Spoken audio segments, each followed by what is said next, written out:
ایسے شہر کا ادب ہم کیوں نہ کریں جس شہر کا ادب خود فرشتے کرتے ہیں۔ آقا علیہ الصلوۃ والسلام کی بارگاہ میں جب سلام عرض کرے اس عقیدت سے سلام عرض کرے کہ آنکھوں سے آنسو جاری ہوں، تو ہمارا چہرہ مواجہ شریف کی طرف ہونا چاہیے۔ چند ایسی زیارات ہیں جن کو پیدل کیا جا سکتا ہے جو قرب و جلال کے اندر ہے، غار سدہ، جبل صلعہ اور 7 مساجد۔ مدینہ منورہ کا ادب ہم پر لازم ہے، کیونکہ قرآن کریم کے اندر اللہ تبارک و تعالیٰ نے مدینہ منورہ کی اس مقدس شہر کی قسم اللہ تبارک و تعالیٰ نے قرآن پاک کے اندر ذکر فرمائی، لا اقسم بہذا البلد، یا رسول اللہ ہمیں اس شہر کی قسم ہے۔ اللہ رب العزت نے اس شہر کی قسم ارشاد فرمائی ہے، ہم پر لازم ہے ہم اس شہر کا ادب کریں۔ اور اللہ تبارک و تعالیٰ جب ہمارے نصیب میں یہ لکھ دے کہ جب ہمیں حاضری کا موقع نصیب ہو، ہم پر بھی لازم ہے کہ ہم اس شہر کا ہر حال میں ادب اور احترام کو جو ہے نا لازم پکڑیں، اس کو ہمیشہ اس کا ادب کرتے رہیں۔ سب سے پہلا ادب یہ ہے کہ ہمیشہ ہمارا بدن، ہمارے کپڑے، ہمارا لباس صاف ستھرا اور پاک ہونا چاہیے۔ اور دوسرا یہ ہے کہ جب ہم مدینہ کی گلیوں میں سے گزریں، وہاں اگر ویپر پڑے ہوں، بوتلیں پڑی ہوں، وہاں سے ان کو اٹھا کے کسی ڈسٹ بن میں ڈال دیں۔ مدینے کی صفائی کا خاص خیال اور اس کا اہتمام کیا جائے تاکہ کل بروز قیامت ہمارا بھی ان لوگوں میں نام لکھا جا سکے کہ جو مدینہ کی گلیوں کی صفائی کیا کرتے تھے، تاکہ ہمارا بھی شمار ہو سکے ان لوگوں کے اندر جو مدینہ کی گلیوں کی صفائی کرتے ہیں۔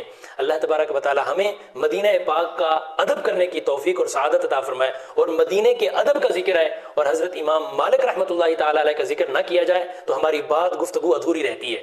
امام مالک رحمۃ اللہ تعالی علیہ نے مسجد نبوی کے اندر، مدینہ منورہ کے اندر 40 سال آپ نے حدیث پاک کا درس ارشاد فرمایا۔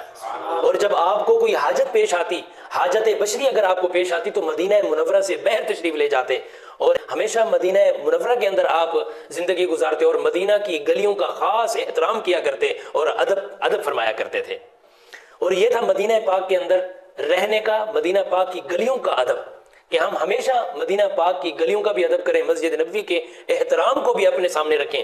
اور خصوصیت کے ساتھ جب ہم آقا علیہ الصلوۃ والسلام کی بارگاہ میں سلام عرض کرنے جائیں، جب آقا علیہ الصلوۃ والسلام کی بارگاہ میں حاضری دینے جائیں، اس وقت ہماری کیفیت کیا ہونی چاہیے، سلام عرض کرنے کا طریقہ کیا ہے؟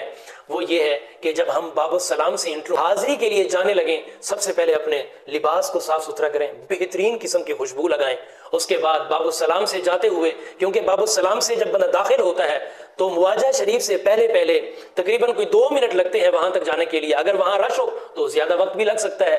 تو جیسے ہی باب السلام سے داخل ہوں، ہماری نگاہیں جھک جائیں، ہمارا سر جھک جائے اور ہمارے دل کے اندر آقا علیہ الصلوۃ والسلام کی محبت آ جائے، ہماری آنکھیں ہو سکے تو ہماری آنکھیں نم ہو جائیں اور آقا علیہ الصلوۃ والسلام کا ذکر اپنے دل کے اندر رکھیں، نگاہیں جھکی ہوں اور آقا علیہ الصلوۃ والسلام کی ذات بابرکات پر درود پاک پڑھتے ہوئے سرکار علیہ الصلوۃ والسلام کے مواجہ شریف کی طرف ایسا قدموں سے چلیں کہ ہمارے قدموں کی آہٹ بھی نہ ہو، کیونکہ یہ وہ بارگاہ ہے کہ یہاں آہٹ کرنے سے، یہاں آواز کرنے سے اعمال برباد کر دیے جاتے ہیں۔ یہ وہ بارگاہ ہے کہ اللہ کے فرشتے بھی اگر اس بارگاہ میں آتے ہیں، اللہ تبارک و تعالیٰ کے فرشتے، معصوم فرشتے جب اس بارگاہ میں آتے ہیں، سرکار علیہ الصلوۃ والسلام کی بارگاہ میں حاضری دینے آتے ہیں، سلام کرنے آتے ہیں، تو اس بارگاہ کے ادب کو ملوث خاطر رکھتے ہیں۔ آقا علیہ الصلوۃ والسلام کی بارگاہ میں جب حاضری دینے جائیں، جب سلام عرض کرنے جائیں تو ہماری کیفیت اس طرح ہو کہ آقا علیہ الصلوۃ والسلام ہمارے سلام کو سن بھی رہے ہیں، آقا علیہ الصلوۃ والسلام ہمیں دیکھ بھی رہے ہیں اور ہمارے سلام کا جواب بھی ارشاد فرما رہے ہیں۔ اگر ہم آقا علیہ الصلوۃ والسلام کی بارگاہ میں حاضر ہوں اور ہم ادھر ادھر دیکھ رہے ہوں، آقا علیہ الصلوۃ والسلام میزبان مہمان کی طرف دیکھتا ہے، اس وقت ہم آقا علیہ الصلوۃ والسلام کے مہمان ہوتے ہیں۔ اور جب ہم مواجہ شریف کی طرف جائیں، سلام عرض کرنے جائیں، ہم سلام عرض کر رہے ہیں اور ادھر ادھر دیکھ رہے ہیں، کریم آقا علیہ الصلوۃ والسلام ہماری طرف دیکھ رہے ہیں اور ہم کسی اور جگہ اور ادھر ادھر دیکھ رہے ہیں، حاضری کے اور سلام کے آداب کے خلاف ہے، یہ مہمان نوازی کے بھی خلاف ہے، کیونکہ میزبان مہمان کی طرف دیکھتا ہے، مہمان کو بھی چاہیے کہ میزبان کی طرف متوجہ ہو اور سلام عرض کرے۔ آقا علیہ الصلوۃ والسلام کی بارگاہ میں جب سلام عرض کرے، اس عقیدت سے سلام عرض کرے کہ آنکھوں سے آنسو جاری ہوں، آنکھیں نم ہوں، سر جھکا ہوا ہو، دل کے اندر شرمندگی ہو، آنکھوں کے اندر شرمندگی ہو۔ آقا علیہ الصلوۃ والسلام کی بارگاہ میں جب سلام عرض کریں تو ان الفاظ سے اگر سلام عرض کیا جائے، السلام علیکہ ایھا النبی ورحمۃ اللہ وبرکاتہ، یہ بہترین الفاظ ہیں، کیونکہ جب اللہ کے فرشتے آقا علیہ الصلوۃ والسلام کی بارگاہ میں سلام عرض کرتے ہیں تو انہی الفاظ کے ذریعے سلام عرض کرتے ہیں۔ اس کے علاوہ دیگر الفاظ بھی کثیر ہیں جن الفاظ کے ذریعے بھی ہم نے عقیدت پہنچانی ہے، ہم نے عقیدت کا اظہار کرنا ہے، وہ جن الفاظ کے ذریعے بھی عقیدت کا اظہار کیا جائے۔ الصلاۃ والسلام علیک یا رسول اللہ، الصلاۃ والسلام علیک یا حبیب اللہ۔ اور جب باب السلام سے مواجہ شریف کے درمیان ہوں اس وقت بھی ہمیشہ زبان پر آقا علیہ الصلوۃ والسلام کی ذات بابرکات پر درود و سلام کے نذرانے ہوں، درود و سلام کا ورد جاری ہو ہماری زبان پر۔ اور جب آقا علیہ الصلوۃ والسلام کی بارگاہ میں سلام عرض کر لیں، سلام عرض کرنے کے بعد حضرت صدیق اکبر رضی اللہ تعالی عنہ خلیفہ بلا فصل صدیق اکبر رضی اللہ تعالی عنہ کی بارگاہ میں سلام عرض کرنا ہے۔ اس کے بعد خلیفہ دوم حضرت عمر فاروق رضی اللہ تعالی عنہ کی بارگاہ میں سلام عرض کرنا ہے۔ اور اکثر نادان وہاں کیا غلطی کرتے ہیں، مواجہ شریف کے سامنے کیا غلطی اور نادانی کر رہے ہوتے ہیں کہ وہ اپنے موبائل سے ویڈیو بنا رہے ہیں، کوئی جو ہے نا ویڈیو کال کر رہا ہوتا ہے، کوئی ویڈیو بنا رہا ہوتا ہے، دھکے دے رہا ہوتا ہے۔ حقیقت ہے یہ ادب کے خلاف ہے۔ آقا علیہ الصلوۃ والسلام کی بارگاہ میں ہم حاضر ہوئے، ہم نے سلام عرض کیا اور ہاتھ میں ہمارے موبائل ہے، کسی اور سے گفتگو، سرکار کی بارگاہ میں سلام عرض کرنے گئے ہیں اور گفتگو کسی اور سے کر رہے ہیں۔ یہ ادب کی حقیقت ہے، یہ ادب کے خلاف ہے۔ اور جب سلام عرض کر لیا جائے، سلام عرض کرنے کے بعد یہ احتیاط لازمی کرنی ہے کہ جیسے ہی سلام عرض کریں اپنا چہرہ کریم آقا علیہ الصلوۃ والسلام کے روضے کی طرف رکھنا ہے، مواجہ شریف کی طرف رکھنا ہے، الٹے قدم وہاں سے پیچھے جانا ہے۔ باب بقیع سے ہم باب السلام سے داخل ہو کر باب بقیع سے نکلتے ہیں، جب باب بقیع سے نکلنے لگیں تو ہمارا چہرہ مواجہ شریف کی طرف ہونا چاہیے، ہماری پیٹھ مواجہ شریف کی طرف نہ ہو۔ اکثر لوگ جب سلام عرض کرتے ہیں، سلام عرض کرنے کے بعد ان کی پیٹھ مواجہ شریف کی طرف ہو جاتی ہے، یہ ادب کے خلاف ہے۔ حقیقت ہے یہ ادب کے خلاف ہے۔ جب سلام عرض کریں، سلام عرض کرنے کے بعد الٹے قدم نکلیں اور اپنا چہرہ سرکار کے مواجہ شریف کی طرف رکھیں اور الٹے قدم وہاں سے نکلتے ہوئے کریم آقا علیہ الصلوۃ والسلام کی بارگاہ میں استغاثے بھی پیش کرتے رہیں، وسیلے کا بھی عرض کرتے رہیں، شفاعت کا بھی سوال کرتے رہیں، سفارش کا بھی سوال کرتے رہیں۔ اور سلام عرض کرنے کے بعد جب باہر نکلیں تو الٹے قدم واپس نکلیں۔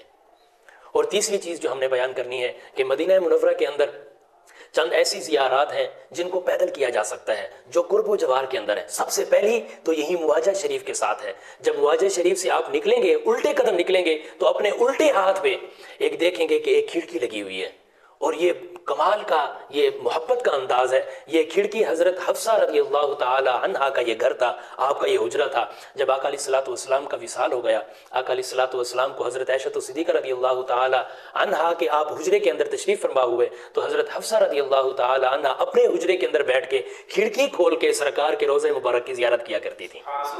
تو جب مسجد کی توسیع ہونے لگی تو خلیفہ نے حضرت حفصہ رضی اللہ تعالی عنہ کی بارگاہ میں عرض کی کہ اس حجرے کو بھی مسجد نبوی کے اندر کیونکہ توسیع ہو رہی ہے تو اس کے اندر شامل کیا جائے۔ تو حضرت حفصہ رضی اللہ تعالی عنہ نے سب سے پہلے تو اجازت نہیں دی، اس کے بعد ارشاد فرمایا کہ ایک شرط پر میں اجازت دیتی ہوں کہ اس حجرے کو مسجد نبوی کے اندر اس وقت شامل کیا جائے گا کہ جب میری یہ شرط پوری کی جائے گی۔ جب شرط پوچھی گئی تو حضرت حفصہ رضی اللہ تعالی عنہ نے ارشاد فرمایا کہ میرے اس حجرے کی یہ جو کھڑکی ہے، اس کھڑکی کو برقرار رکھا جائے۔ تو آج تک وہ کھڑکی وہیں موجود ہے اور کھلی رہتی ہے۔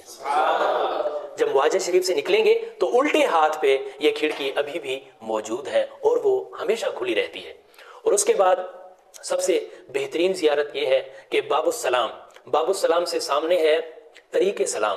طریق سلام سے نکلتے ہوئے جب سلام کبری تک پہنچیں گے، کسی سے بھی پوچھ لیں، غار سجدہ، جبل صلع اور سبا مساجد، یہ تین زیارات ایک ہی جگہ پر موجود ہیں۔ سلام کبری سے کسی سے بھی پوچھ لیں کہ غار سجدہ کی سائٹ پہ ہے یا سبا مساجد کی سائٹ پہ ہے، صرف 10 منٹ کی مسافت پر یہ زیارات موجود ہیں۔ اگر کسی سے پوچھنا نہیں چاہتے تو موبائل فون آپ کے ہاتھ میں ہوتا ہے، میپ کے اندر آپ صرف لکھ دیں غار سجدہ، تو میپ پہ لگا کے آپ آرام سے غار سجدہ میں پہنچ سکتے ہیں۔ اور غار سجدہ کمال کی زیارت ہے۔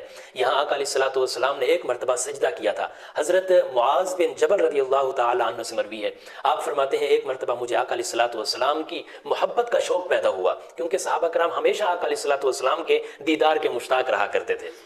ایک مرتبہ حضرت معاذ بن جبل فرماتے ہیں کہ مجھے آقا علیہ الصلوۃ والسلام کی یاد آئی تو میں مسجد نبوی میں آیا، آقا علیہ الصلوۃ والسلام کو نہ پایا۔ صحابہ کرام سے پوچھا، کسی سے پوچھا کہ آقا علیہ الصلوۃ والسلام کہاں ہیں، تو کسی نے بتایا کہ آقا علیہ الصلوۃ والسلام اس طرف تشریف لے گئے۔ تو میں اس راستے پر چلا، جب میں اس جبل صلع پر پہنچا، اور یہ غار جبل صلع پر موجود ہے، جب اس جبل صلع پر پہنچا وہاں ایک غار ہے، آقا علیہ الصلوۃ والسلام کو وہاں پایا۔ آقا علیہ الصلوۃ والسلام نے طویل سجدہ کیا تو میں وہاں حاضر ہوا، اتنا لمبا آقا علیہ الصلوۃ والسلام نے سجدہ کیا کہ میرے وہم میں آیا کہ آقا علیہ علیہ الصلوۃ والسلام اس دنیا سے چلے گئے ہیں، اتنے لمبے سجدے کے بعد آقا علیہ الصلوۃ والسلام نے سر مبارک اٹھایا اور چہرے پر بشاشت تھی، خوشی کے آثار تھے۔ آقا علیہ الصلوۃ والسلام نے ارشاد فرمایا، اے معاذ بن جبل، یہ خوشی کے آثار کیسے ہیں آپ کو پتہ ہے؟ حضرت معاذ بن جبل نے عرض کی، فداک ابی و امی یا رسول اللہ، اللہ و رسولہ عالم، یا رسول اللہ آپ پر میری ماں باپ قربان ہوں، یا رسول اللہ، اللہ اور اس کا رسول بہتر جانتا ہے۔ کریم آقا علیہ الصلوۃ والسلام نے ارشاد فرمایا، اس سجدے کے اندر اللہ تبارک و تعالیٰ نے یہ خوشخبری ارشاد فرمائی ہے کہ یا رسول اللہ صلی اللہ تعالیٰ علیہ وسلم، قیامت والے دن آپ کو آپ کی امت کے بارے میں راضی کیا جائے گا۔ اس غار سجدہ کے اندر ابھی بھی وہ جگہ، وہ مقام موجود ہے۔ آپ ویڈیو کے اندر دیکھ رہے ہوں گے کہ یہ مقام ابھی بھی اسی کیفیت کے اندر موجود ہے۔ اب جب اس غار سجدہ سے آپ نکلیں گے تو آپ جائیں گے 7 مساجد کی طرف، کیونکہ وہاں مدینہ منورہ کے اندر زیارات کرانے کے لیے کئی لوگ موجود ہوتے ہیں۔ زیارت کروانے کے لیے جب وہ لے جاتے ہیں، جب 7 مساجد پر پہنچتے ہیں نا تو گاڑی سے اترنے نہیں دیتے، کیونکہ وہاں پارکنگ کا انتظام نہیں ہے، تو گاڑی کے اندر ہی تو زیارت کرا دی جاتی ہے کہ یہ 7 مساجد، یہ 7 مساجد موجود ہیں۔ اگر آپ وہیں موجود ہیں، اللہ تبارک و تعالیٰ نے ہمارے نصیب میں لکھا ہے جب پہنچ گئے ہیں مدینہ منورہ میں، کیوں نہ پیدل زیارات کی جائے، وہاں پہنچا جائے۔ تو 7 مساجد کے اندر ایک مسجد ہے، مسجد فتح، اور یہ 7 مساجد اس مقام پر موجود ہیں۔ یہاں ایک تاریخی جنگ، تاریخی ایک غزوہ ہوا تھا، غزوہ خندق۔ جبل صلع کے اوپر آقا علیہ الصلوۃ والسلام نے، صحابہ کرام نے وہاں پڑاؤ کیا، وہاں مساجد 7 مساجد موجود ہیں۔ وہاں ایک مسجد ہے مسجد فتح، یہ مسجد اسی مقام پر بنائی گئی ہے جس مقام پر آقا علیہ الصلوۃ والسلام کا خیمہ لگایا گیا تھا۔ آج بھی وہ مسجد موجود ہے، اور اس مسجد کی روحانیت کمال ہے۔ یہاں اس مسجد کے اندر ابھی تک کوئی لائٹ، کوئی پنکھے وغیرہ کا انتظام نہیں ہے۔ یہاں بیٹھ کر آقا علیہ الصلوۃ والسلام کی یاد بھی آتی ہے، یہاں بیٹھ کر آقا علیہ الصلوۃ والسلام کا وسیلہ پیش کر کے اللہ رب العزت کی بارگاہ میں دعائیں بھی کی جا سکتی ہیں۔ اور یہ 3 زیارات یہ ہیں، جبل صلع، غار سجدہ اور 7 مساجد۔ 309 اور 310 نمبر گیٹ کے سامنے ایک مسجد ہے، مسجد غمامہ، اور یہ مسجد اس مقام پر بنائی گئی ہے جہاں آقا علیہ الصلوۃ والسلام نماز عید ادا فرمایا کرتے تھے۔ اور یہ ایسا مقام ہے، اس مسجد کو مسجد غمامہ کیوں کہا جاتا ہے؟ غمامہ کہتے ہیں بادل کو۔ آقا علیہ الصلوۃ والسلام ایک مرتبہ یہاں تشریف فرما ہوئے، بدلی کی ایک ٹکڑی نے آقا علیہ الصلوۃ والسلام پر سایہ کیا تھا، اس وجہ سے اسی جگہ مسجد بنائی گئی، تو اس مسجد کو مسجد غمامہ کہتے ہیں، کیونکہ بادل کو عربی کے اندر غمامہ کہا جاتا ہے۔